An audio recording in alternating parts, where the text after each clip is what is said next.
childhood trauma and trauma-informed practice in Britain. Goedendag iedereen. Hola, mulibwanja. Shani woya, shani say. Right, my name is Musole. For those of you that are new, I talk about mental health. I talk about how we navigate this world, its lessons, its challenges, its highs, its lows, it's everything really.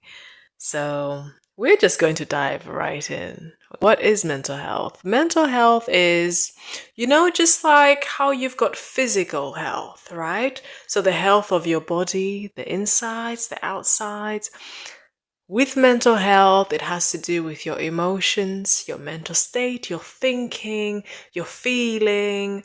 That's what we mean when we talk about mental health. And yes, everyone has mental health. Some days your mental health is poor. Other days it's amazing. You're on top of the world. And then we've also got mental health conditions. So it's a big framework, but understand that your mental health comes first for you to thrive in this world. So it needs to be prioritized. The White household is having talks about the birds and the bees, the butterflies and the bees, the trees and the leaves. Meanwhile, the Black household, the Asian household, and other minoritized households, we're talking about what's happening in the UK. We're talking about, okay, let me prepare you for what happens out in the world. What happens when a police officer stops you? Let me talk about what you need to do when somebody harasses you racially. Let me talk about what it looks like to be treated unfairly. Let me educate you, because these are conversations we're having at home, right? They're children. They're supposed to be playing, focusing on A, B, C, D, focusing on, do I have a booger? Do I not? Do I want to fat? Do I not?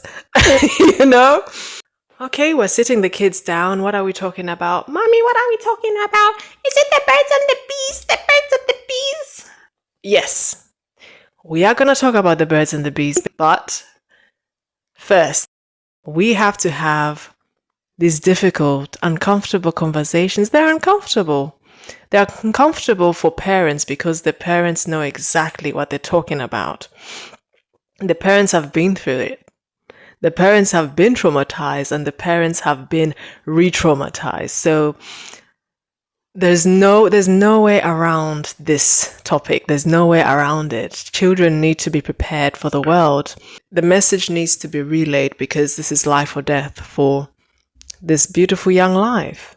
It's a beautiful young life and it deserves all the opportunities the white children get. People never forget how you made them feel. They'll never forget that feeling. It's a puncture.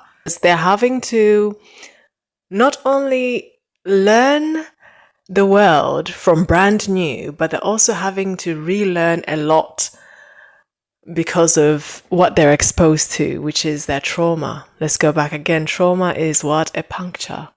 It's a puncture. So if you puncture a child, it means they now have to get additional support just to keep up with their white counterparts. It makes them go home in tears. It makes them say, Mommy, Daddy, what is that? What was that? Am I in the wrong skin color? Why did they do that? I thought they were my friends. It hits them really hard because they're still learning their ways. They're still learning life. And being in a situation where the person they considered their friend or their friends actually don't defend them. You enjoy music from my culture, food from my culture, art from my culture. Are you really an ally or are you just taking, extracting? That's right. Extractors. The Race Equality Foundation is saying studies have found those who have experienced childhood trauma are twice as likely to experience mental ill health in comparison to peers who have not experienced trauma. that effective delivery requires whole system change, not just individual practitioner awareness. And this is quite key because it ties into systemic racism. So from a human resource perspective, from a managerial perspective, what happens when you uphold racist systems is you have high staff turnover. It means every person from a minoritized group that comes to work for you will leave, whether they voice it or not. This is a two-way street, employment.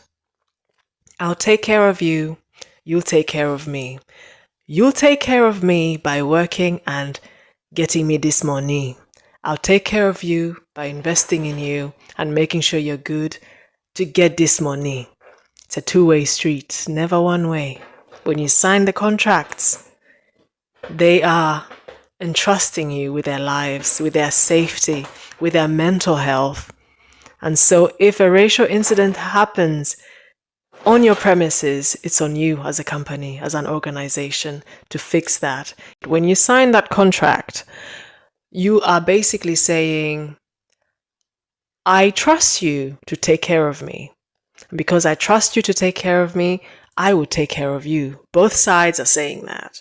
I trust that you have vetted all the employees, managers included, so that we don't have any nasty surprises down the line. The company can have difficulty retaining and attracting employees, but also the company's image can be tarnished, which is going to affect profit, it's going to affect sales, it's going to affect how customers perceive the company, because they're like, something's not okay there. This happened. Did you hear about it? Did you read here? Did you hear about it?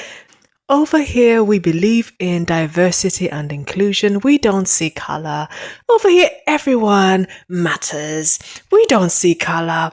Over here, it's contradicting. You're supposed to see color. That's what diversity is. You're supposed to recognize differences. Every human being born on earth is supposed to be on earth. No one is superior, inferior. As long as you've got a heartbeat, your place is on earth. I don't even agree with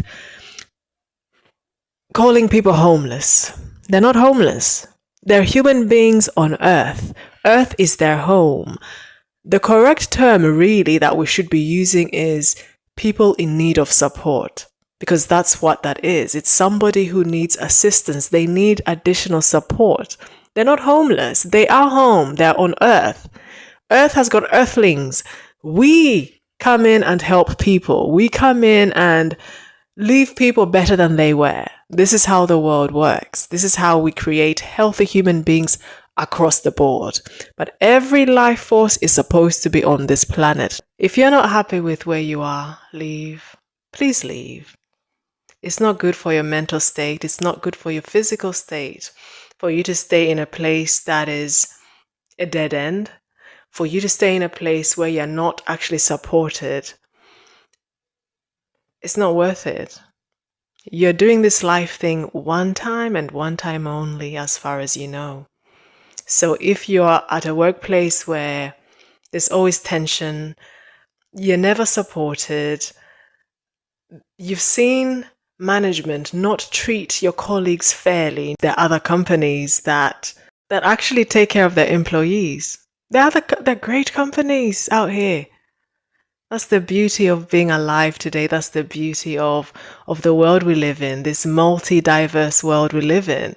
If you are struggling with your mental health, please seek support. Please seek assistance. Don't do this alone.